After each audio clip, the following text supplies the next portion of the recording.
Welcome to CoreLogic's update on housing market conditions for October 2017, brought to you by Onthehouse.com.au.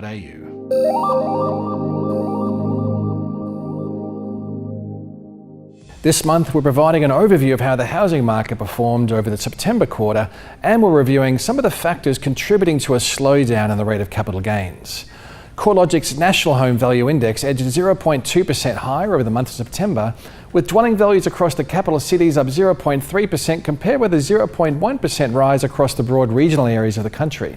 The latest figures take national dwelling values 0.5% higher over the September quarter.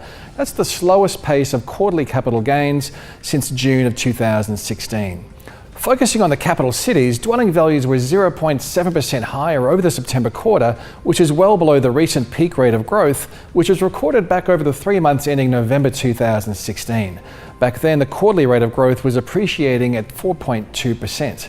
The slowing in the combined capital's growth trend has been heavily influenced by conditions across the Sydney housing market, where capital gains have stalled. Sydney dwelling values posted a month-on-month fall in September, down 0.1%, and the September quarter saw Sydney values edge only 0.2% higher, a far cry from the peak rate of growth recorded over the 3 months to October last year, when Sydney dwelling values were rising at the quarterly pace of 6.4%.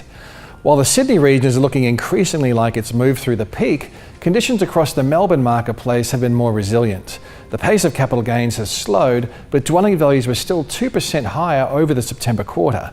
Hobart further cemented its position as the best performing housing market after a recent history of sluggish growth conditions.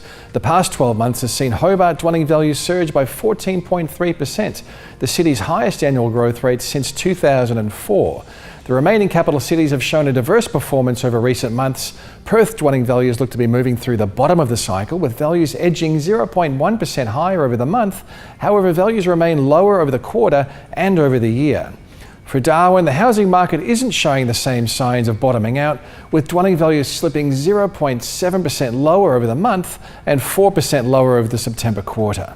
In Brisbane, the market's been showing a growing divergence between the performances of houses compared with units. House values were up 0.2% over the month to be 4% higher over the past year, while unit values showed an increase over the month but remained 2.5% lower over the past year. Adelaide dwelling values held firm over the month, but they've shown a 5% rise over the past year. Canberra dwelling values have increased by 7.8% over the past year, with a fairly significant divergence between the growth in houses and units. Across the regional areas of Australia, growth rates have generally been lower compared to the capital cities' performance. The combined regional housing market saw dwelling values unchanged over the September quarter, compared with a 0.7% rise in capital city dwelling values. Similarly, over the past 12 months, regional values were up 5.6%, compared with an 8.5% rise in capital city values. Despite the overall weaker performance, growth rates have been remarkably strong in some regional markets, particularly those adjacent to the Sydney metro area. The strongest regional performer was the Newcastle and Lake Macquarie region, where values were up by 15.3% over the past 12 months. Southern Highlands and Shoalhaven values were up by 14.3%, and Illawarra, where values were 13.5% higher, rounded out the top 3 regional markets based on the 12-month change in dwelling values.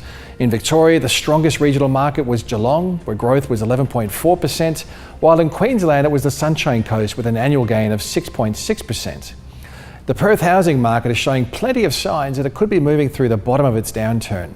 Since 2014, dwelling values across Perth have fallen by almost 11%, but last month values edged slightly higher.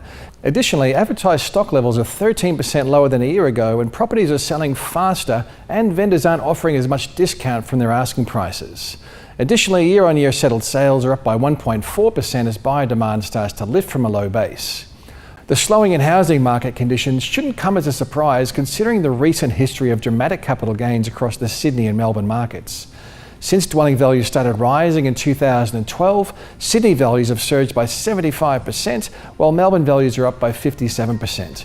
Macroprudential changes introduced by APRA at the end of 2014 and more recently in March of this year have played a key role in curbing the pace of appreciation, particularly in Sydney, where investment has been most concentrated.